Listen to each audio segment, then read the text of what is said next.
os caras da tecnologia, assim mesmo, né? É tudo o casa de ferreiro, né?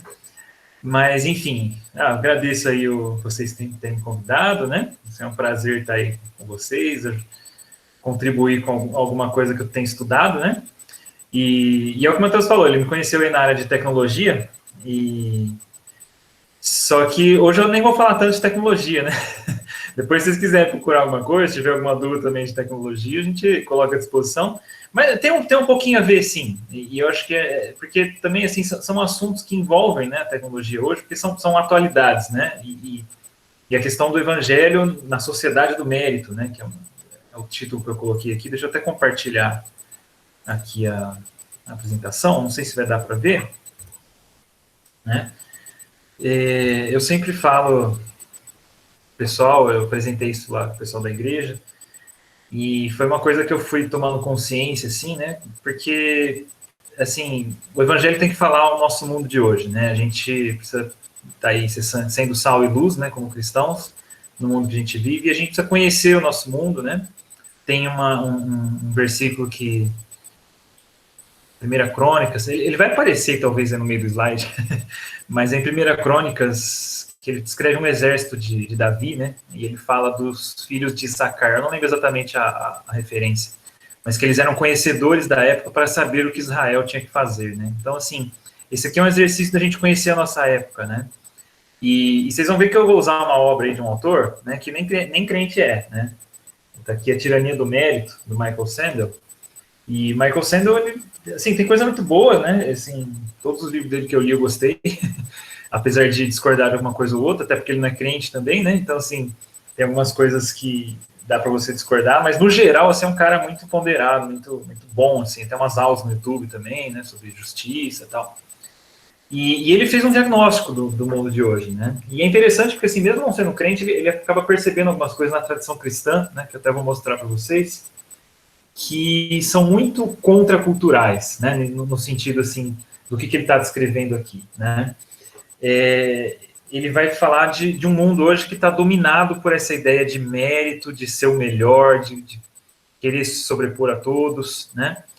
E eu falo assim, a gente precisa saber desse tipo de coisa, não só também porque a gente precisa falar do evangelho, né, trazer o evangelho para esse mundo, como também para a gente se guardar, né? Então, a gente também não ser contaminado, porque às vezes essas ideias, a gente vive nesse mundo, né? E às vezes a gente vai sendo contaminado, às vezes entra na nossa vida, na nossa família, na nossa igreja, e o evangelho também precisa falar a nós, né? Não é só a gente falar para as pessoas de fora e mostrar como o evangelho fala o coração das pessoas de fora, mas também precisa falar da gente que está dentro dessa cultura que traz alguns ideais que a gente precisa questionar, né? Alguns mitos cotidianos, né? Então, eu trouxe aqui uma frase, o Sandel, ele fala dessa frase, né? Assim, vários presidentes já falaram disso, né? E aqui ele pega o Bill Clinton, mas ele é uma frase célebre do Bill Clinton, né? Que todos os estadunidenses não têm apenas o direito, mas a solene responsabilidade de ascender até onde os talentos e a determinação os levar. Só um minutinho, então, barulho aqui. Vou fechar a janela.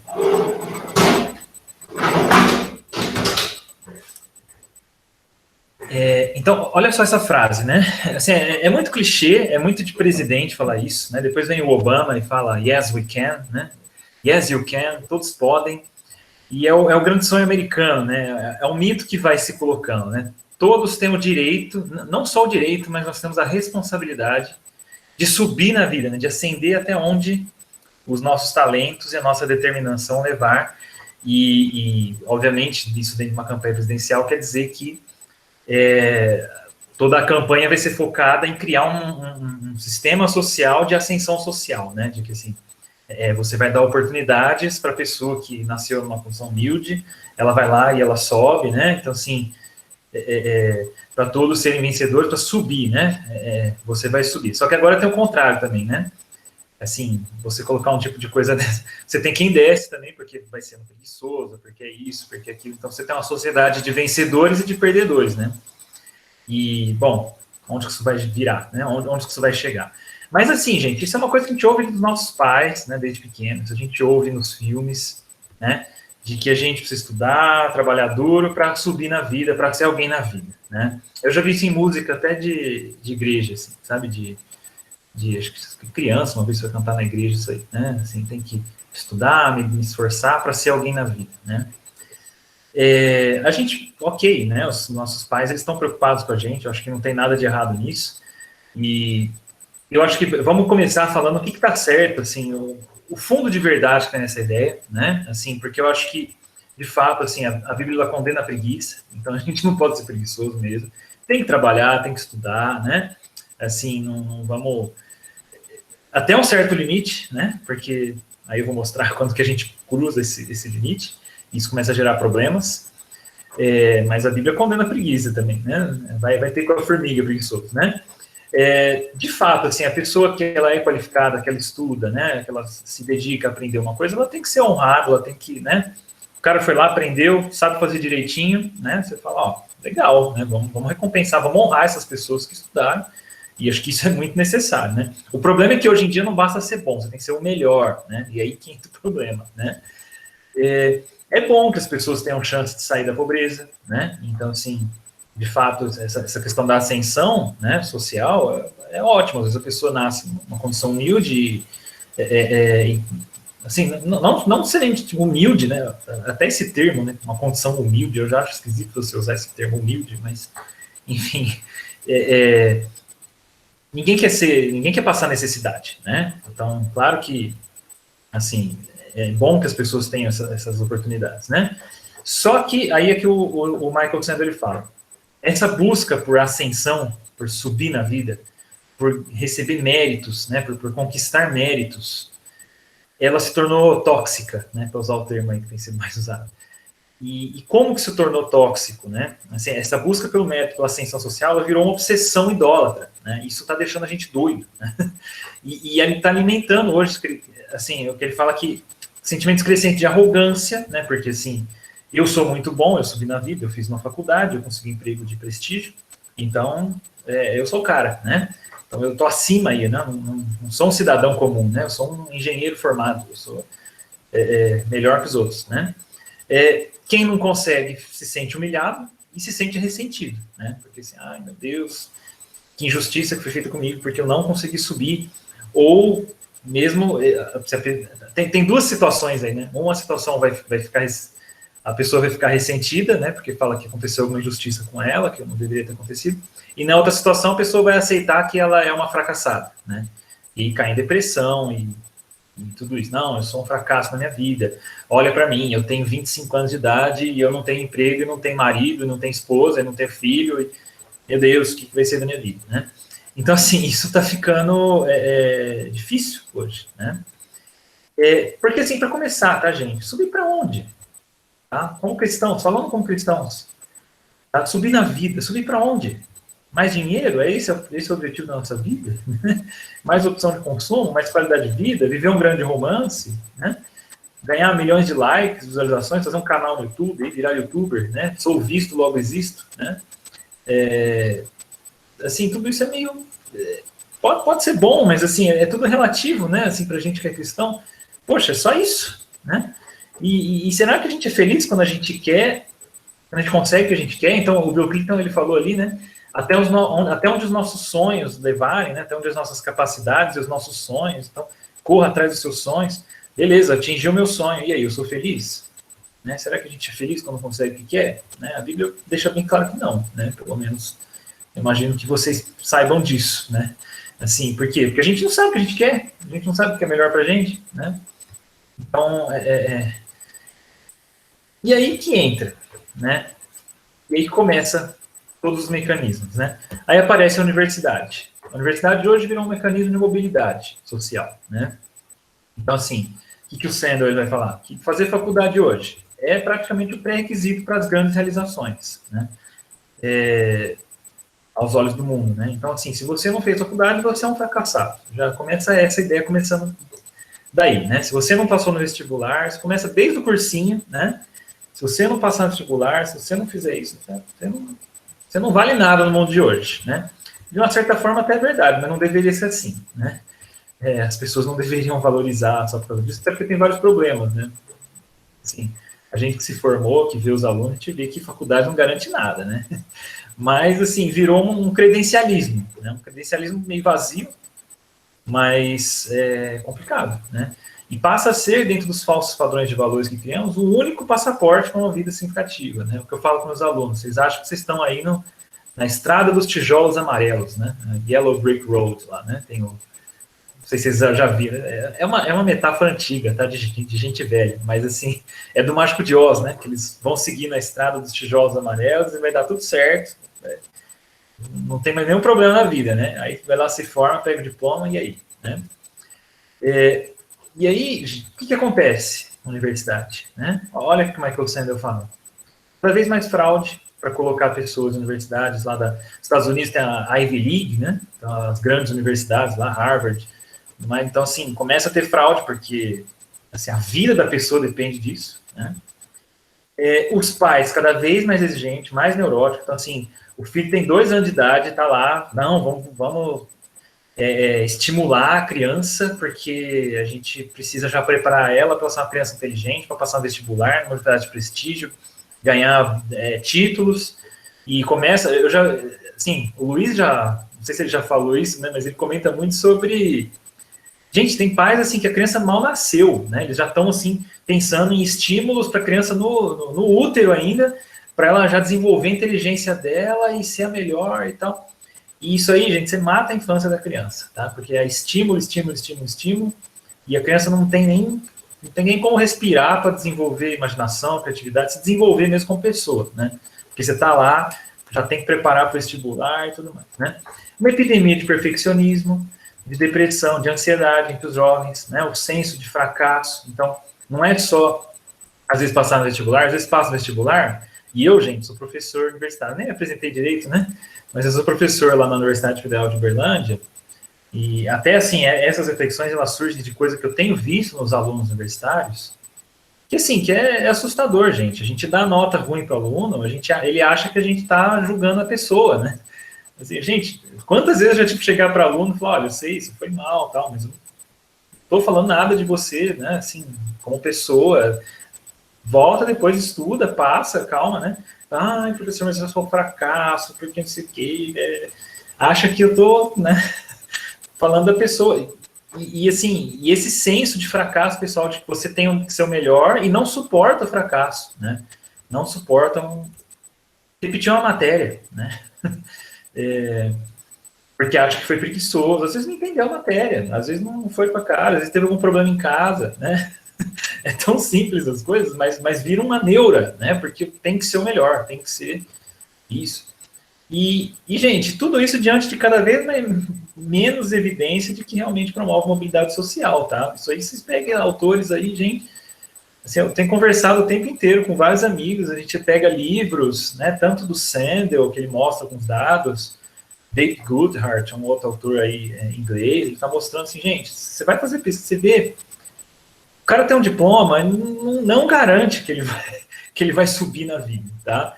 E, na verdade, o que a gente percebe, assim, o que o Sandel ele fala é que a gente fala muito hoje de ascensão social, de mobilidade social, mas você vai ver os dados do que tem acontecido aí nos últimos anos, a desigualdade social está cada vez pior, tá? E ele mostra isso para os alunos dele, os alunos dele ficam assustados. Como assim, professor? Como assim você está falando que a desigualdade está aumentando, que a mobilidade social está cada vez menos possível, né? Eu estou aqui cursando, tá? Eles assustam, mas essa é a realidade, né? A desigualdade está aumentando e mobilidade hoje está cada vez mais difícil, né? Então você tem programa governamental, você tem coisa que não está acontecendo, né, com a universidade. Então, e aí a gente fica se perfeccionando, tem que ser o melhor currículo e tal, né? Olha só, o ensino médio vira isso, vira uma liturgia do mérito, né, para você vencer, né, você ser o melhor, e aí você aparece, né, você passou na Universidade de Prestígio, você aparece lá na propaganda ali do cursinho que você fez, né, mostra sua cara lá, passei, porque o cursinho, né, ele vai ser avaliado pelo número de aprovações, esse tipo de coisa, né, abra sua janela para as oportunidades, né. Gente, outros dados que o Sandel ele apresenta, tá? Morte por desespero, tá? Alguns sociólogos estão trazendo esse termo. Anne Case, Angus Deaton, né? Ele cita esses caras. E eles mostram uma queda significativa na expectativa de vida. Eles fizeram uma pesquisa entre 2014 e 2017, né, de uma queda na expectativa de vida das pessoas nos Estados Unidos. Foi como assim? Né? E eles foram investigar, eles perceberam que existia uma epidemia do que eles chamam de morte por desespero, que são mortes causadas por suicídio, mas não só suicídio, mas decorrente, por exemplo, de overdose de droga e doença hepática relacionada ao alcoolismo. Então, assim, mesmo que a pessoa não se suicida, assim, né, de cara, elas têm overdose de bebida, de droga, né, elas ficam depressivas e vai lá e acaba com a saúde delas, né. Prevalência em adultos brancos de meia idade, olha isso, né, entre pessoas que não têm diploma universitário, então olha aí, o senso de fracasso pessoal, né, triplicou, né, entre homens e mulheres de 45 a 54 anos, então aí a crise da meia-idade, né, porque normalmente são essas pessoas, né, tem até uma música do Ben Folds, que fala Mr. Jones, né, que assim, é o cara que tem 50 anos e aí entra um rapazinho mais novo com diploma, né, e rouba o emprego dele e ele cai fora, com 50 anos, não aposentou ainda, e agora onde que ele vai achar emprego, né, então assim, aí ele cai mesmo na bebida, no suicídio, porque está sendo substituído por uma galerinha mais jovem aí, qualificada, né, entre aspas, porque também, às vezes o cara tem mais experiência, mas enfim, ninguém quer saber disso. E não nenhuma correlação com o aumento de pobreza, né? Então, assim, o senso de fracasso pessoal está crescendo cada vez mais, né? Então, isso é muito sério, né? Tudo isso tem acontecido. Não só com questão, por exemplo, de universidade e de emprego, até a questão afetiva, até a questão do romance, né? Então, por exemplo, Ernst Becker, Negação da Morte, vai falar que a autoglorificação que agora precisamos alcançar em nosso ser mais íntimos, nós estamos buscando em parceiro de amor, né? O homem moderno, ele cumpre o seu desejo de autoexpansão no objeto de amor, da mesma forma que uma vez foi cumprido em Deus, né? O Becker está fazendo uma crítica pesada, isso aí está citado nos livros do Tim Keller, né? E o que é isso? Agora, assim, não basta a conquista de universidade, de prestígio, um emprego de prestígio, então eu tenho que conquistar um grande amor, né? Então eu tenho que ter um bom casamento, tem que casar, né? Dentro do meio crente é isso, né? O cara tem que casar, né? Tem que arrumar logo o namoradinho, tem que, anda, né? Eu sei que nas igrejas tem bastante isso, né? Tem aquela moça que fala, e aí, vai casar ou não vai? Né? Fica lá cobrando, a avó fica cobrando, o tio fica cobrando, né? E aí? Né? E aí aparece a pandemia, né? A gente não encontra mais ninguém, não conhece mais ninguém. Eu sei que é isso, porque eu tenho conversado com muito amigo que é solteiro, eu falo, como é que eu vou casar se eu não consigo conhecer ninguém isolado em casa agora em pandemia, né? Mas aí surge essa ideia de que agora eu sou uma pessoa valorosa, né? Agora eu sou uma pessoa legal porque eu tenho alguém que gosta de mim, né? Então, essa conquista romântica. E é interessante porque, assim, até fora da igreja, o relacionamento afetivo ele é buscado principalmente por esses fins, tá? O Tim Keller fala disso. O encontro afetivo hoje, ele gira em torno não do princípio cristão, por exemplo, de você fazer uma família para servir a Deus, né? De você encontrar alguém e falar, olha, vamos construir uma família, vamos servir a Deus junto. Mas agora, por que eu quero, né, um encontro romântico? Por que eu quero namorar? Porque eu quero alguém que me paparica, que fala assim, você é muito bonitinho, eu gosto de você. Assim, essa validação emocional que eu busco, né? E não é à toa que, assim, a gente é criado numa cultura aí de filmes e de coisas que passam esse ideal pra gente, isso cai na cabeça dos nossos adolescentes, né, das crianças, dos adolescentes, e ele vai querer arrumar namoradinha por causa disso, porque ele quer alguém que paparique ele, né? Então, assim, brigou com o pai e com a mãe, mas a minha namoradinha gosta de mim e tal, né? E aí o Charles Taylor, ele fala que não é surpresa que numa cultura de autenticidade, os relacionamentos, eles são vistos como chave da autodescoberta e da autoconfirmação. Então, o adolescentezinho da igreja hoje, eu costumo falar para todo mundo na igreja, assim, gente, por que eu falo por mim, tá? Experiência pessoal, tá? Eu namorei minha esposa agora, comecei a namorar com 15 anos. Mas a gente começou com uns motivos meio esquisitos. E qual que é o motivo? A gente já está inseguro, né? O adolescente está inseguro de quem é ele. E ele vai buscar essa autodescoberta e autoconfirmação numa namorada, num namorado, né? Num encontro afetivo. E isso tem tudo para dar errado, tá? Assim, claro, não estou falando que vai dar errado, né? Comigo deu certo, acabei casando, né? Mas mas é muito complicado, isso pode gerar muito sofrimento, isso gera sofrimento, porque de repente gera uma entrega emocional e o seu senso de valor pessoal começa a depender desse relacionamento, né? E se alguma coisa der errado no relacionamento, você não está disposto a abrir mão, né?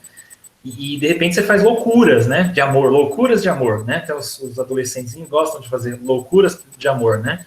Então a menina mora do outro lado do mundo, aí não, tem que ver, tem que fazer aquilo, porque é só dela que eu gosto, é só ela que eu amo, e você vai olhar no fundo, é a pessoa querendo autovalidação, né? E não está tendo tanto em vista a questão do serviço de construir uma família. Enfim, gente, estou viajando muito nessa área, a gente vai prosseguir um pouquinho mais. Mas, gente, isso entra também na questão da sexualidade, tá? Da homossexualidade também, porque isso recai também na ideia de você construir a sua própria identidade sexual, né? Então, assim, não basta agora eu ter a validação de um parceiro, eu tenho que descobrir que tipo de parceiro que vai me validar, né? Se eu gosto de homens, se eu gosto de mulheres, o que eu vou gostar, né? E hoje eu acordei gostando de homem, amanhã eu acordo gostando de mulher, e, assim, isso joga uma pressão, né? Assim, no adolescente, uma insegurança tão absurda que não é à toa que a gente vê os aumentos aí nos índices de depressão e tudo mais, né? Então, assim, eu tenho que construir, eu tenho que ser autêntico, né? Então, não só na questão da identidade sexual, mas assim, eu tenho que ser estiloso, eu tenho que ter o meu estilo, né?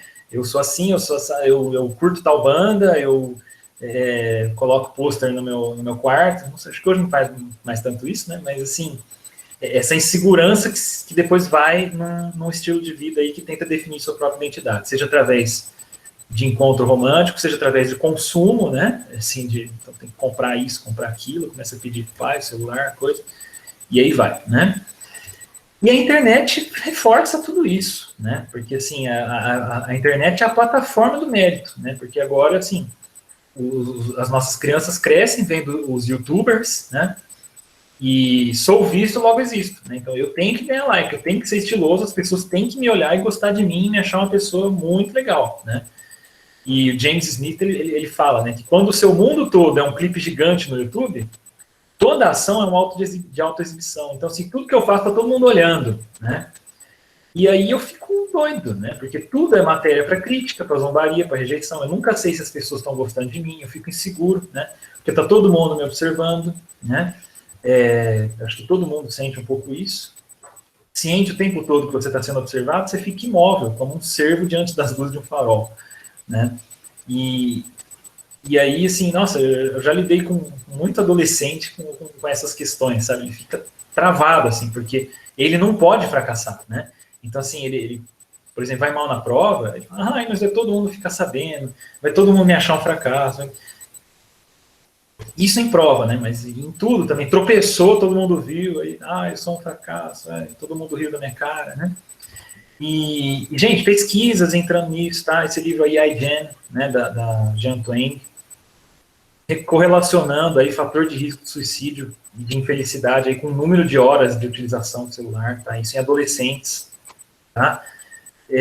Porque você vai na internet, você fica se comparando com todo mundo, né? Tá todo mundo feliz ali na rede social, e você vai lá e se compara e fala, eu sou um fracasso, né? Você vai lá e olha o Fernando, que virou, assim, eu falo isso, depois eu vou até explicar, né? Eu entrei como professor universitário aos 27 anos, né? Mas, gente, isso assim, eu ganhei na sorte grande, tá? O pessoal olha para mim como se fosse muito inteligente, mas, assim, eu cheguei no concurso lá, só tinha eu prestando concurso para vaga, sabe? Assim, então, sorte grande, né? Deus abriu a porta para mim, né? Deus falou, esse lugar aqui é seu, entra lá, né? E me sirva lá.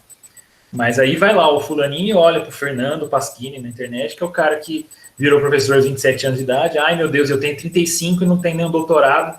E aí fica mal por causa disso, gente. Cada um Deus tem um plano para cada um, né? E a gente fica se comparando e piora, né? A internet gera esse tipo de comparação, né? Porque às vezes a gente é até bom no que faz, mas aí tem um cara melhor na internet e aí a gente se sente mal porque a gente quer ser igual o cara da internet. Não basta ser bom, tem que ser igual o cara lá da internet, né? E aí não faz nada, e aí se sente um fracasso, e vai complicando, né? Então, assim, gente, jovem de hoje, né? O que precisa? Sucesso profissional, se realizar com uma grande história de amor, ser popular, receber like, né? Ter lá o canal do YouTube. O cara fica doido, né? Aí, ó, esse meme aí, né? Você deveria ter conquistado mais coisas na idade que você tem agora. O cara trava, né? O cara fica mal. Gente, como é que o evangelho vai falar isso, tá? Ah, e mais uma coisa, né? Gera uma sociedade de cansaço também, né? Eu não vou, não tô com tempo para ficar lendo tudo isso, depois se quiser manda os slides, mas o Byung-Chul Han também chama atenção para isso, né? Que agora, assim, não tem limite também, porque a gente quer ser o melhor em tudo, então tem que estudar absurdo, tem que trabalhar absurdo, tem que se relacionar, e a gente não descansa, dormir para quê, né? Assim, aí falta na igreja no domingo, né? Porque tem que estudar para vestibular, porque se não estudar vai dar errado, tem que, assim, não tem mais descanso, né? Não consegue mais relaxar, dormir, e a gente vê essas síndromes de burnout aí, né? Porque o que o Byung-Chul Han fala, né, é que antigamente a gente tinha um chefe para ficar cobrando a gente. Agora, hoje, a gente nem tem chefe, a gente se cobra, né? Não, eu tenho que fazer isso, tenho que fazer aquilo, tenho que fazer aquilo. A gente é o próprio chefe, que fica se cobrando e depois fica exausto aí, entra numa crise aí, né? E vira um doping também, né? Porque aí o que o Byung-Chul Han fala, né? Que isso se desdobra na sociedade do doping. O que é isso? Eu tenho que tomar café o dia inteiro, eu tenho que tomar energético o dia inteiro, porque eu não posso dormir, né? Então tem que dar conta, tem que estudar, eu vou virar à noite, porque eu sou brasileiro, eu não desisto nunca, porque eu assisti o filme lá do Will Smith, porque o Will Smith lá no filme, ele não dormia, e aí isso que fez ele ganhar o emprego dos sonhos dele, e ele foi um bem-sucedido na vida, então eu também não vou dormir, e aí eu tomo energético, e aí passa 2 anos, eu tenho um piripaque, né? E aí como fica, né? Meus alunos vivem na base do café energético, né? É complicado. E, gente, isso gera um problemaço também, né, que eu falei ali, porque gera uma arrogância. Então, assim, para citar rapidinho também a frase do Sandel, olha só o que acontece. Ele fala que as pessoas que, por meio de um pouco de esforço e de talento, elas prevalecem, então vamos lá, beleza, fiz lá igual o Will Smith, virei à noite, fiquei lá trabalhando, consegui, passei no vestibular, me formei, passei no doutorado e tal. E aí, essas pessoas que prevalecem, elas não percebem que elas têm uma dívida pessoal, elas não percebem, elas acham que elas chegaram lá por conta própria, né? Até mesmo no meio da meritocracia justa, como aqui não haja trapaço, ou suborno, ou privilégios especiais para os ricos, isso induz uma impressão equivocada. As pessoas começam a ter uma impressão, olha só, de que elas chegaram onde chegaram por conta própria, e que não tiveram outras pessoas que ajudaram ela, como, por exemplo, os pais, né, que deram condições, e vários outros, e o próprio Deus, né, que nos guia, que nos abre as portas e que nos dá oportunidades da saúde, dá tantas coisas para a gente conseguir chegar onde Ele quer que a gente chegue, né, porque se Ele não quiser a gente não chega, e a gente deixa de ser grato, né, e a gente deixa de ser humilde e a gente começa a achar que a gente é muito bom, isso abre espaço para uma arrogância meritocrática, né. Então, gente, isso eu vejo demais, tá, eu já fui tutor de PET, não sei se vocês sabem o que é PET, né? Assim, é legal, tem umas coisas legais aí. É um grupo, né, dentro da universidade que os alunos entram e para fazer coisas, assim, atividades de ensino, pesquisa, extensão, né? Mas é muito fácil aquilo virar, assim, sabe aquela coisa assim, o cara entra no grupo da universidade, não só PET, mas assim, entra numa pequena empresa lá, empresa júnior, entra num grupo de pesquisa, então o cara acha assim, não, eu sou um aluno fora do normal, eu sou um aluno que está acima da média, né? E aí começa a ficar difícil, porque eles acham que são muito bons, né? Não, eu tenho pensamento crítico, porque eu passei no processo seletivo, eu sou o cara legal. E aí fica difícil lidar com essa pessoa, porque você não consegue falar, olha, baixa a bola, vamos fazer o que dá aqui. Não, porque eu sou o melhor. Eu sou o futuro desse país, né? E aí, se fracassarem, né, não tem que culpar a não ser de si mesmo. Esse é o outro lado da moeda, né? Se tudo o que acontece comigo é responsabilidade minha, isso pode ser bom, né? Porque para quem se dá bem, mas é péssimo para quem se dá mal, né? Porque a pessoa vai, né? É um fardo pesado para as pessoas carregarem, né? E pior, corrói a sensibilidade cívica, porque é aí que entra o ponto. Quanto mais a gente pensar em nós mesmos como pessoas vencem pelo próprio esforço e são autossuficientes, mais difícil é aprender a ter gratidão e humildade e olhar para as pessoas que não tiveram as mesmas oportunidades que a gente teve. E aí, de repente, a gente olha para uma pessoa, por exemplo, que não teve pais que ajudaram desde cedo, que não teve grandes oportunidades, e a gente vai falar assim, esse aí é fracassado mesmo, ele é preguiçoso, ele está lá porque ele merece, né? Então, isso aqui é uma meritocracia, né? A gente costuma usar isso, né? E não quer ajudar, né? Assim, olha uma pessoa que está numa condição de vulnerabilidade social, por exemplo, e fala assim, não, ele está lá porque ele merece, né? Porque ele é preguiçoso. E eu não, eu sou preguiçoso, eu não sou preguiçoso, por isso que eu subi, né? E aí, quanto mais nos enxergarmos com pessoas que vencem pelo próprio esforço, que são autossuficientes, menos provável será que nos preocupemos com o destino de quem é menos afortunado que nós. Né? A gente não está preocupado com quem vai ser menos afortunado, porque aquele lá, ele está lá porque ele quer, né? Só é pobre quem quer, né? É o que costuma se falar aí com os coaches, né? Então, chega nesses pontos aí, né? Cidadão não, né? Engenheiro civil formado. Então, você acha que você pode fazer tudo, né? Você sabe com quem você está falando, né? Começa esse tipo de coisa. Então, a gente se assusta com essas coisas, né? Mas a gente não percebe que está tendo todo um processo que está criando esses tipos de monstros no nosso mundo de hoje, né? Quando a gente fala assim que só você é responsável pelo seu sucesso. A gente fala isso para as pessoas, né? Só depende de você. O céu é o limite, né? E aí, via isso, a gente se assusta. Não sei porquê, né? Gente, não sei quanto tempo ainda, né? Assim, tem muita coisa para falar ainda, vamos ver se vai dar tempo. Mas a gente precisa colocar a Bíblia aí. O que a Bíblia fala sobre isso? Gente, esse versículo que eu vou colocar aqui de Eclesiastes, Michael Sanders fica aqui, tá? O cara não é crente, ele eu não sei se acho que ele é ateu ou agnóstico, alguma coisa assim. Mas ele citou esse versículo bíblico. Ele fala, olha, gente, os autores bíblicos estavam reconhecendo uma questão aqui que a gente não está percebendo, tá? Olha o que o pregador Eclesiastes fala. Refleti nisso tudo. Cheguei à conclusão de que os justos e os sábios, e aquilo que eles fazem, estão nas mãos de Deus. O que o espera, se amor ou ódio, ninguém sabe. Não está nas mãos deles. Não está na sua mão. Está na mão de Deus. Todos partiram do destino comum, o justo e o ímpio, o bom e o mal, o puro e o impuro, o que oferece sacrifício, o que não oferece, né? Eu tenho uma amiga agora que ela é médica, né? Tá fazendo plantão agora, nessa época aí de Covid, né? Que tá difícil. Ela fala assim que aparece rico, aparece pobre, né? E tem rico que podia pagar aí uma UTI, podia pagar 15 mil por dia para ter uma UTI, mas não está conseguindo, né? Nivelou todo mundo, né? O que acontece com o bom, acontece com o pecador. O que acontece com quem faz juramentos, acontece com quem tem que fazê-los, né? Aí eu coloquei aqui, né? Deus ajuda quem cedo madruga, né? A gente costuma falar isso, né?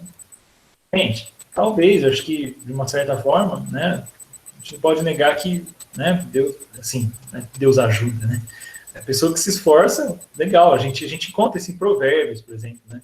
Mas Deus não está obrigado a te ajudar. Se acordar. O que fala o Salmo lá? Acho que eu sempre esqueci o número do Salmo, mas ele fala assim: o que adianta se levantar cedo, né? Se Deus não tiver com você, né? O que adianta a sentinela olhar a cidade se Deus não tiver na cidade? Né? Um salmo de romagem que fala isso, esqueci o número dele. Mas e Deus fala, né, que Deus dá o pão para os seus enquanto eles dormem. Então, assim, a pessoa está dormindo e Deus está lá providenciando tudo para eles, né? Sem que eles façam nada, né? E o que adianta se esforçar, né? Madrugar cedo, né? Deus não está obrigado a te ajudar porque você madruga cedo. Deus não está obrigado a te ajudar porque você foi um crente exemplar na igreja, porque eu já vi isso também, né? O menininho cresce na igreja, super bonitinho, canta no coralzinho das crianças, e vai lá e não consegue passar numa universidade. Aí ele se rebela contra a igreja. Eu já vi essa história. Aí se rebela contra a igreja, porque fala assim, eu obedeci a Deus, fiz tudo certinho minha vida toda, agora não consegui entrar na faculdade, então agora eu vou meter o louco, né? Se rebela, sai da igreja, porque acha que Deus estava obrigado a ajudar ele, né? Porque ele foi um menininho bom e tudo mais.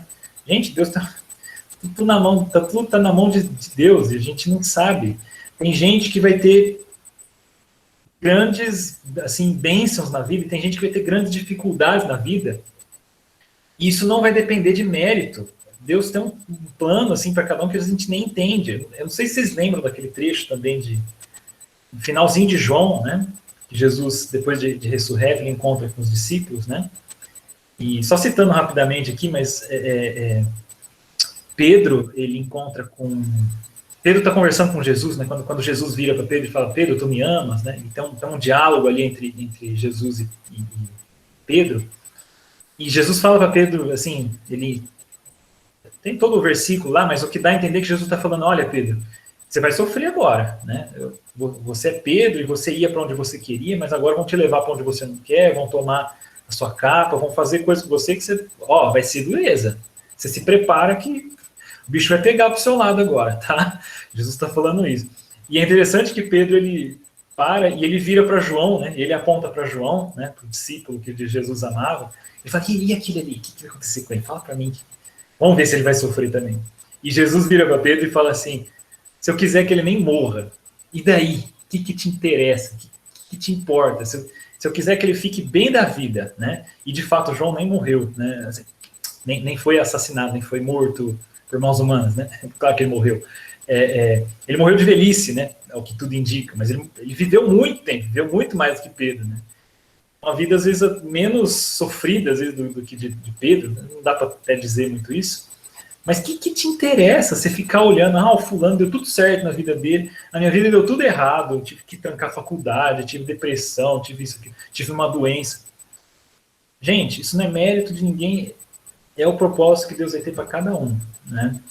E vamos parar de se comparar, né? Deus ele vai usar mesmo você no sofrimento. A gente vai chegar lá, vamos mostrar isso, tá?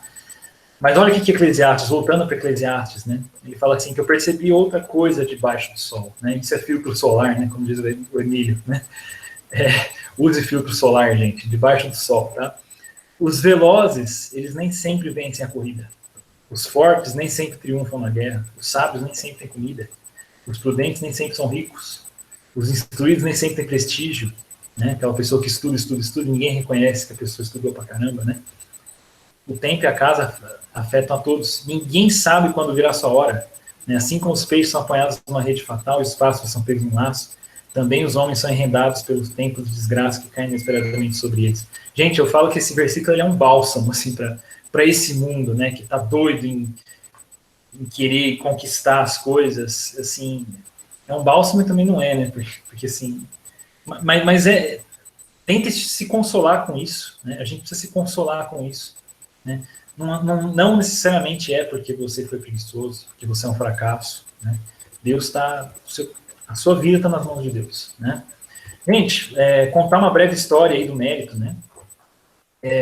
O Sandel, ele também fala disso. Isso aí começa no livro de Jó, tá, gente? Isso aí também está ali no livro de Jó, né? As coisas deram errado para Jó, o que os amigos dele viraram falar? Pô, isso aí é culpa sua, você tem algum pecado aí que você não está falando, né? Aí Jó fala, não, eu tô tranquilo, não fiz nada, né? Assim, os amigos falam, não, você fez, isso aí não ia acontecer com você se você não fizesse alguma coisa, né? Assim, a gente costuma fazer isso, né? A gente gosta de acusar, e às vezes a gente se acusa, né? Dá uma coisa errada na nossa vida, fala assim, o que será que eu fiz de errado, né? Onde será que eu pequei? Onde será que eu fui preguiçoso? O que será que eu deveria ter feito para esse tipo de coisa não ter acontecido? E aí a gente vai ter que buscar psicólogo, para o psicólogo falar assim, olha, para com isso, né? Assim, a gente fica, o que eu fiz para chegar nesse ponto? E daí, mesmo você fez, né?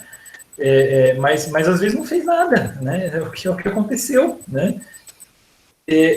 Outro exemplo que a gente conta na Bíblia, né? Eu não sei se vocês já viram o contraste entre Nimrod. Quem que foi Nimrod? Foi o rei que construiu Babel, né? Tentou construir a torre, né? Olha só o que fala lá em Gênesis 11, 4, né? Os homens lá liderados por Nimrod, né? Falou, vinde, edifiquemos para nós uma cidade, uma torre cujo topo chegue até os céus. Tornemos cérebro do nosso nome. Então, o céu é o limite, né? Para esse povo aí que estava construindo a torre de Babel, né? Nada vai nos parar, nós somos muito bons, nós temos uma tecnologia de ponta aqui, né? Eles descobriram lá um jeito de construir torre diferente, né? Usando blocos e tal. E o céu é o limite agora, nós vamos ser muito bons, nós vamos ser célebres, né? E Deus vai lá e frustra todo o plano, né? E joga confusão lá de línguas. Um capítulo depois, aparece um Zé Ninguém chamado Abrão, né? Ele era um Zé Ninguém, por que ele era um Zé Ninguém? Porque ele não tinha nem terra, não tinha filho, né? E quem não tinha terra, não tinha filho naquela época, era um Zé Ninguém. Então, Deus vai lá, se revela para um Zé Ninguém, pagão, morando lá em Ur dos Caldeus. Fala, ó, seu Zé Ninguém, eu vou fazer uma coisa aqui com você, né? Eu vou te levar para uma terra, vou fazer o seu nome grande, né? A sua descendência vai ser maior que as estrelas dos céus, né? Que os grãos de areia. Deus gosta de fazer isso, né? Eu gosto de falar isso para as pessoas. Deus gosta de pegar o cara que se acha lá o bambambam e jogar ele no pó. E pegar o cara fracassado, pegar o cara que é o Zé Ninguém e jogar lá em cima, né? É o que a Bíblia fala, tá ali no Cântico de Ana, tá ali no Cântico de Maria, né? É o que elas falam. Deus, ele joga o arrogante no pó, e ele pega a pessoa que está no pó e exalta, né? Às vezes não nessa vida, mas é o que a Bíblia fala. A gente tem que pensar nas coisas lá do alto, porque a vossa vida está oculta em Cristo. E quando Cristo se manifestar, vós também sereis manifestados com ele em glória, né?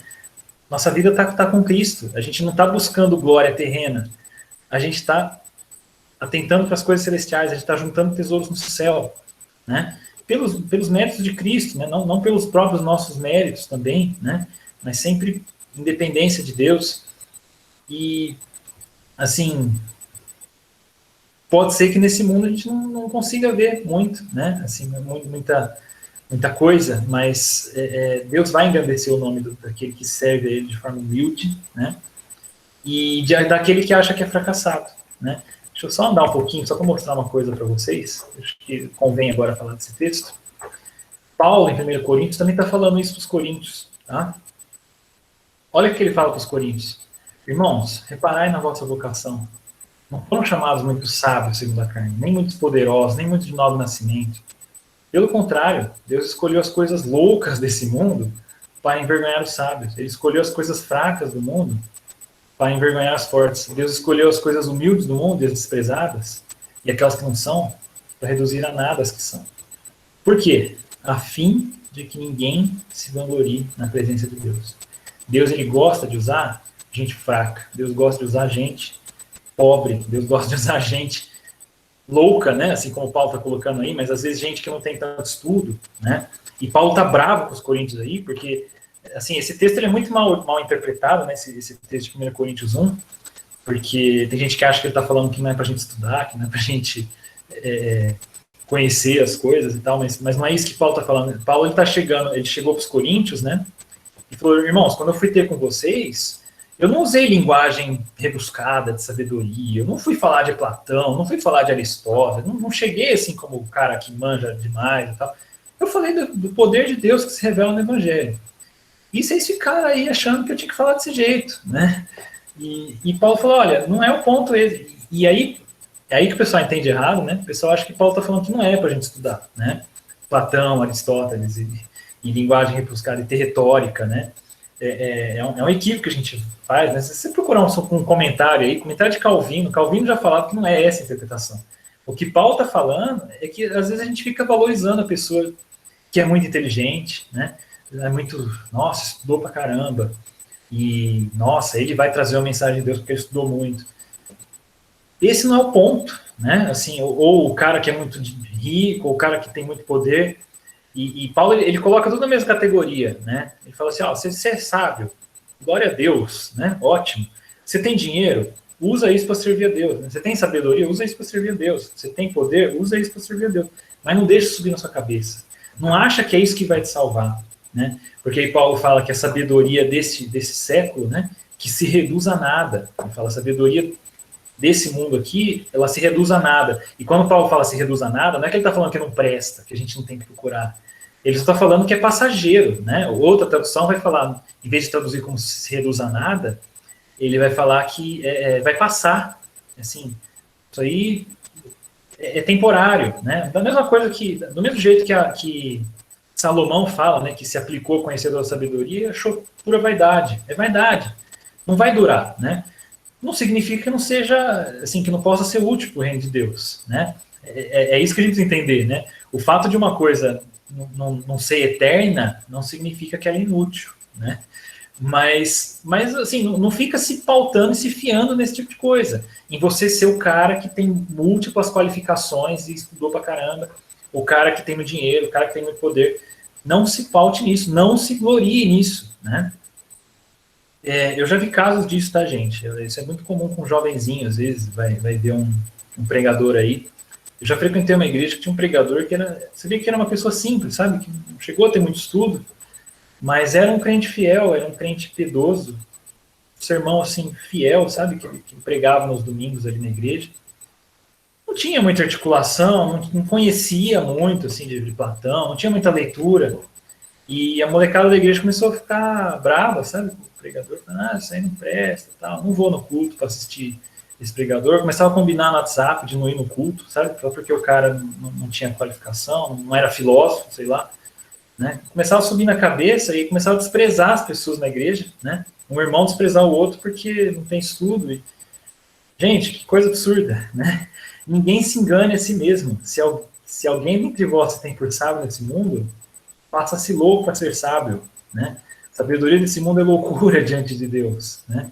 Porque Deus ele apanha o sábio na própria astúcia, né? Ninguém se glorie nos homens, né? Então, o que Paulo está falando? Quem que te faz diferente? Lá em 1 Coríntios 4. 1 Coríntios, aí, do capítulo 1 até o 5, Paulo está dando uma dura nos Coríntios por causa disso, tá? Para de se pautar por qualificação. Deus, ele usa quem ele quiser, né? Quem que te faz diferente? Que tens tu que não tens recebido, né? Se eu recebeste, por que te glorias como se não tivesse recebido, como se você mesmo conquistou isso, né? É exatamente o que eu falei ali. A pessoa acha que ela conquistou tudo aquilo por esforço próprio, né? Eu estudei, eu sei de Platão, eu li muitos livros, eu sou muito bom. Gente, só de você ter um tempo livre para você conseguir ler, isso já é uma bênção, tá? Eu falo por mim, porque depois que eu tive filho, a coisa complicou. Só de ter uma situação que você pode parar e conseguir ler um livro, já agradeça a Deus por isso. Porque Deus já te deu essa oportunidade de você estudar e aprender, né? Vocês já estão fartos, vocês estão ricos, né? E eu tenho para mim, e aí Paulo vai falar dos apóstolos, né? Ele mesmo, Deus, né? Deus a nós, apóstolos, nos pôs por últimos, como condenados à morte, porque somos feitos espetáculos ao mundo e aos anjos e aos homens. Nós somos loucos por amor de Cristo e vós sábios em Cristo. Nós somos fracos, vocês são fortes. Vocês são ilustres e nós somos vis. E Deus está usando esse fraco, esse vil, né? E ele usa também quem é forte, ele usa também quem é rico, ele usa também quem... Mas a questão não é essa, né? Então é isso que a gente tem que prestar atenção, né? Gente, acho que já vai dar o tempo, né? Mas o Sandel também ele reconhece que a reforma protestante ela foi olha só, a reforma protestante nasceu de um argumento contra o mérito, né? Então, assim, as pessoas querendo conquistar mérito diante de Deus, e chega Lutero e fala assim, não, salvação é pela fé, não é pelas obras, não é pelo que você faz, né, que você vai ser alguém aceitável, que vai ser alguém bacana, alguém realizado na vida, né? Porque na época a questão da salvação era a salvação da alma, né? Hoje em dia a gente quer salvação por outros meios, né? Por meio de dinheiro, por meio de... Mas ainda é um projeto de salvação por obras, né? Todo mundo está querendo ser salvo por obras, né? E a gente precisa pegar a reforma e aplicar isso para o nosso mundo hoje, né? Ninguém está querendo salvar a própria alma, né? Ir para o céu, para o inferno, mas está todo mundo querendo salvar a própria alma, querendo conquistar alguma coisa nessa vida, né? Que torna as pessoas ainda mais miseráveis, porque elas estão querendo conquistar coisas nessa vida só, e ainda por obras, né? E ainda pelo jeito errado, e se matando por causa disso, né? Então é complicado. E hoje culmina, isso entra na igreja também, né? Assim, eu não vou nem entrar em muitos detalhes nisso, mas isso vira a famosa teologia da prosperidade, né? Então, assim, eu vou obedecer, eu vou lá no culto, né? Restituo, eu quero o que é meu, né? Quero de volta o que é meu. E o Sandel, ele fala disso, né? Que, assim, dos puritanos aos pregadores do evangelho de prosperidade, essa ética de conquista e de realização pessoal, ela é quase irresistível, ela tem um fascínio irresistível. As pessoas, elas querem conquistar as coisas, elas querem ser o seu máximo, né? Elas querem se vangloriar na presença de Deus. E sempre ameaçou essa ética mais humilde, de esperança, de oração, de gratidão, de dádiva, de perceber que tudo que você tem foi Deus que deu, né? E esse mérito, essa coisa de mérito, ele expulsa a graça, né? Ele é contra a mensagem básica do evangelho da graça, né? A gente querer conquistar alguma coisa pra gente, né? Gente, como cristãos, o que a gente tem que fazer? Tá? Só para caminhar para o fim. A gente tem que se humilhar, porque, né, é isso que eu já tenho falado aí. A gente tem que abraçar que a gente é pequeno, que a gente não consegue tudo, né? Que a gente tem limites no nosso corpo e a gente tem que descansar na graça de Deus. Por quê, gente? Porque Cristo já fez tudo que precisava ser feito já foi feito, já está tudo bem, né? Quando a gente aceita o Evangelho da Graça como uma dádiva, de que sim, pode acontecer o que for, né? A nossa vida já está garantida em Cristo, né?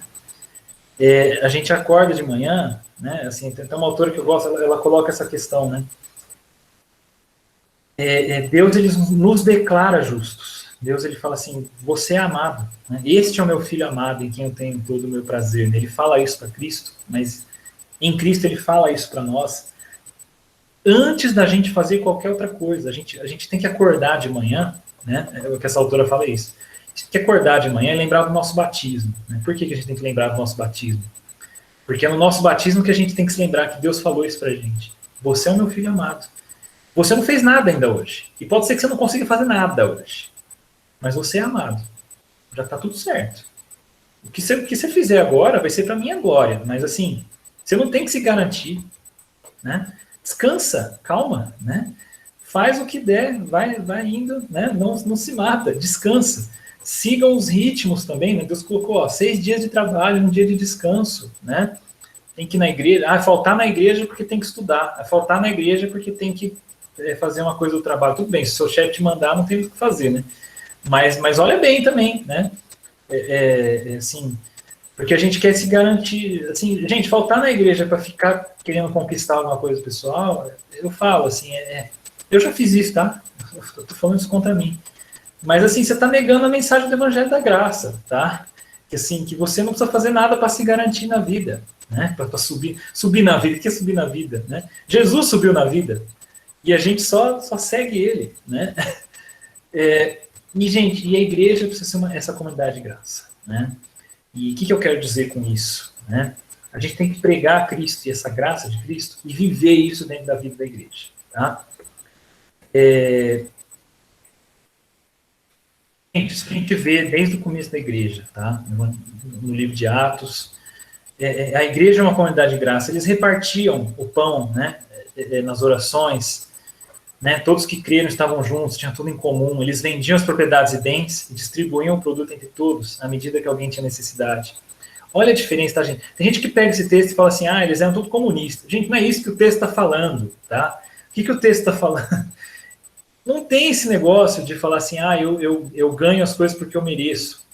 A igreja primitiva, ela olhava para quem tinha uma necessidade, vamos repartir, Deus me deu mais recursos, Deus deu menos para ele, exatamente para que eu tenha que repartir, né? Graça. Mas ele é um... Né? Às vezes a gente faz isso, né? O cara pediu, mas ele é um drogado, ele é não sei o quê, ele não vai saber valorizar isso. E daí, é por isso que ele precisa de ajuda. Tudo bem, pode ser que você não queira ajudar com dinheiro, né? Pode ser que você não queira... Mas ele precisa de ajuda. Assim, às vezes a gente condena, né? A pessoa, também ele chegou nesse ponto que ele quis. É exatamente por isso que ele precisa de graça, é exatamente por isso que ele precisa de ajuda, né? Eu gosto muito desse filminho, né? Assim, do Carros, né? É o melhor filme da Pixar, tá? Essa na minha opinião, né? Parece bobo, né? Assim, eu fui no cinema assistir, filme de carrinho e tal. Mas eu achei que o cara que fez esse filme, ele teve uma sacada boa, mesmo não sendo crente, né? Acho que não é crente, mas assim, é bem disso que a gente tá falando esse filme, sabe? Porque é até interessante ser carro, né? Porque ele é de corrida, né? Então ele coloca a vida assim como se fosse uma corrida, né? Então você tem que ser o primeiro, né? O Relâmpago McQueen, não, Relâmpago Marquinhos, né? Ele quer ser o primeiro, ele quer ser o melhor, e ele não há tempo a perder, né? Eu sou o centro das atenções e todo mundo, e eu ganho primeiro. E aí acontece um acidente na vida dele, ele fica frustrado, né? Porque ele vai parar no meio de uma cidadezinha, mas aí ele começa a ver que a vida não é ser o primeiro, né? Ele encontra ali, então uma redenção ali para ele, né? Com a comunidade local. Então ele conta uma comunidade ali e ele percebe ali que o sentido da vida está ali no serviço, uns com os outros, né? Nos relacionamentos e tudo mais. E claro que falta dimensão espiritual, né? Assim, a gente tem que ter um relacionamento com Deus, é isso que mais importa, mas a gente tem um relacionamento com as pessoas também, né? E o senso de gratidão, de comunidade, e esse filme coloca isso bem claro, né? E aí no final ele percebe, né, Que o ponto não é você ser o primeiro, o ponto é você servir onde Deus te colocou, né? Acho que esse é o ponto. Você tem que servir com o que Deus te deu e servir as pessoas, né? E a igreja tem que ser um lugar desse, né? A gente não vai querer ser sempre o melhor, não vai querer sempre a gente vai estar lá para servir, né? Israel era uma comunidade de graça, tá, gente? Você tinha a lei da respiga em Israel, né? Que era isso? A pessoa ia colher, né, na plantação e olha só, os proprietários de terra tinham que deixar parte da produção, né, para os pobres respigar, né, obter os alimentos com o próprio trabalho. Né? Isso aí está uma citação do livro do Tim Keller, né, Justiça na Bíblia, que ele fala assim que essas respigas, esse resto da plantação, elas são para o imigrante, o órfão e a viúva, né? São deles. O termo aqui hebraico, serão para, é deles. Isso aqui é deles, o que sobrar é deles. E se você pegar isso, você está roubando, porque é deles, né? Então, assim, é uma questão de justiça, né? Se você não está sendo generoso na sua, você está sendo injusto, tá? Porque você está pegando uma coisa que é deles, né? É pesado, né? O termo bíblico, o jeito como é colocado, né? Então, Deus diz que a parte do lucro não pertence a você, mas a quem tem menos, tá? Assim, a gente não vai falar assim quanto que você tem que ser generoso, mas a generosidade na Bíblia está lá. E não é só. E ele fala aqui, ó. Depois eu vou passar rápido essa citação, né? Depois, se vocês quiserem ver, até peguem o livro, o e-book é grátis. Mas ele fala assim, gente, não é questão de misericórdia, é questão de justiça isso aí. Se você não é generoso, você está sendo injusto, né? Isso aí está em todo lugar na Bíblia, né? E aí você fala assim, né? Mas isso é socialismo, né? Assim, como que ele fala aqui? Justamente quando o leitor pode pensar que isso soa como socialismo, né? Deuteronômio 23 surge e protege o fazendeiro daqueles que podem tirar vantagem e colher excesso, né? Ele fala, não é socialismo. A lei mosaica não exige equalização abstrata da riqueza ou eliminação do total da classe social, né? O Tim Keller, ele fala, né, o modelo econômico lá de Israel, ele não se enquadra em nenhum modelo que a gente tem hoje, né? Não vamos ficar comparando, porque é muito diferente, né? Porque, assim, o ponto né, olha só o que ele fala aqui, que o individualismo secular, o capitalismo, né, ele vai falar que o seu dinheiro é seu, né? O socialismo ele vai falar que o seu dinheiro é do Estado, né? Você dá tudo para o Estado receber. A Bíblia fala que o seu dinheiro é de Deus, tá? E ele confia o dinheiro a você para você servir o seu próximo, servir a sua comunidade, né? Então, e aí, gente, quando a gente fala essa questão de generosidade, aí aparecem uns caras aí, né? Por exemplo, a Ayn Rand, né, escreveu lá a Revolta de Atlas, horrível o livro, eu acho horrível esse livro. Desculpa dizer, não sei quem gosta, mas é horrível. Ela é uma escritora ateísta, né? Muito, muito lida aí por algumas pessoas hoje. Ela denegriu, esse texto, depois que vocês quiserem ver, né, chama Você é escravo do dinheiro e depois morre. Eu já estou acabando, tá, gente? Tá no fim. Mas ela denegriu o cristianismo por exaltação à caridade, porque, olha só, ela sai desse pressuposto meritocrático, né? Então ela fala assim, você dá dinheiro para alguém, você está agredindo a dignidade da pessoa, porque tudo que a pessoa tem, ela tem que conquistar por mérito próprio, né? Gente, isso é contra o sentido do evangelho, porque a coisa mais importante da vida a gente não conquistou por mérito próprio. Por que dinheiro, o resto, a gente vai ter que conquistar por mérito próprio? Tudo é dádiva, a gente vive de dádiva, e a gente tem que dar e tem que receber, né? E ela fala nas palavras dela, né, que o cristianismo era o jardim de infância do comunismo. Então, a gente gosta, né? Assim, sempre que se fala de generosidade na igreja, sempre tem o ANCAP lá que vai falar que é comunista, né? Gente, vamos parar, né? Assim, não é isso aí não, né? Ela denunciou a caridade como uma forma de malevolência, né? Porque os cristãos e amantes de ensinar na humanidade ameaçavam abolir as distinções de mérito necessárias, né? Que, assim, era um ato de malícia infligido ao meritório, a ideia de graça, né? Gente, a pessoa está se manifestando contra a ideia de graça. E tem coisa mais anticristã do que isso, né? Aí você fala assim que o Marx, que falou que a religião é alvo do povo. Gente, quando eu leio esses autores, eu vejo o ataque deles foi mais radical ainda contra o cristianismo. Eles atacaram a ideia de graça. Como é que faz isso? Sim, sem querer comparar, né? Eu sei que Marx também tem todos os problemas dele, né? Mas, assim, esses caras aí estão atacando o cerne do evangelho, né? Não só a Ayn Rand, tá?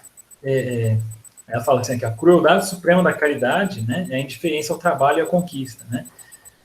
Von Mises atacou o cristianismo por causa disso, também está lá citado nesse texto, se vocês quiserem ver, tá? Então, é o pessoal que gosta do Mises, toma cuidado, né? Só falando aí rapidinho, porque o Mises falou que Jesus, ele pregou um ressentimento por ricos, né? E ele falou que um cristianismo vivo não pode existir lado a lado do capitalismo, né? Então, assim, no ideal deles, o cristianismo tinha que se extinguir da humanidade, porque essa ideia de graça tem que cair fora. Essa ideia de graça para eles não presta, né? O mundo certo deles, a religião deles não permite a ideia de graça, né? Pesado, né? Difícil. Então, gente, só para fechar, né? Mensagem, take home messages, né? Você levar para casa, né? Sei que você já está em casa, mas gente, como é que a nossa igreja pode ser uma comunidade de graça, né? Primeiro, rejeitar essa lógica meritocrática em lidar com os irmãos, tá? Receber a todos indiscriminadamente, né? Porque todos que estão em Cristo foram batizados de Cristo revestir-se. Não tem judeu, não tem grego, não tem escravo, não tem livre, não tem preguiçoso, não tem coach, não tem isso, tá? Deus, ele faz o que ele quer com a vida de cada um. E Deus, ele pode agir mais com a vida de alguém que deu tudo errado, né? Nos nossos padrões, né? Deu tudo errado, né? O nosso padrão que julga isso. Deus pode fazer mais com essa pessoa do que por exemplo, tem uma pessoa que uma vez veio se comparar comigo, sabe? Falou assim, Fernando, você tem, deu tudo certo, você casou, você tem 2 filhos, tem 30 anos, casado com 2 filhos, com um emprego bom. Eu tô aqui com quase a mesma idade que você e não tô casado, tranquei faculdade, tal. Gente, se Deus quiser usar mais essa pessoa que eu, ele vai ser doido, vai ser louco o negócio. Porque ele gosta de fazer isso, tá? É nisso que a gente tem que crer, tá? Deus ele vai agir pela vida de todo mundo, né? Vamos parar de se comparar, né? O batismo e a ceia mostra isso, né? Que nós somos amados e nós somos todos um corpo. Nós estamos dentro e é Cristo, né? A vossa vida é Cristo, né? Não são as nossas conquistas terrenas, né? Acolher o pobre necessitado, né? Então, Tiago fala isso, esquece a religião pura e imaculada, né? Cuidar do órfão, viu? Inclusive quem não merece, porque é disso mesmo que se trata a graça, né?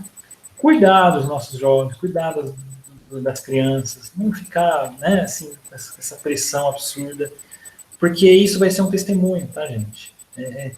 Um cristão que dorme, eu não lembro onde eu li isso uma vez, acho que foi depois eu lembro, mas assim, uma comunidade de cristãos descansados e dormidos, ela é um testemunho contra esse mundo de pessoas cansadas, tá?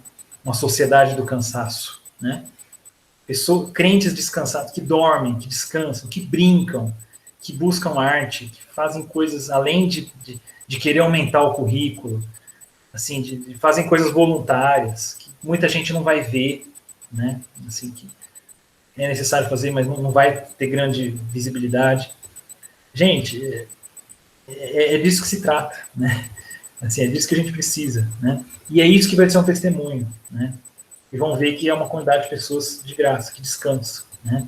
E só para terminar aqui, né, que a gente é as primícias desse novo mundo, desse reino de Deus, né, que está vindo. E a nossa tarefa aqui, né, é de demonstrar isso. A gente tem que começar mostrando o reino de Deus, né? Vem o teu reino, né?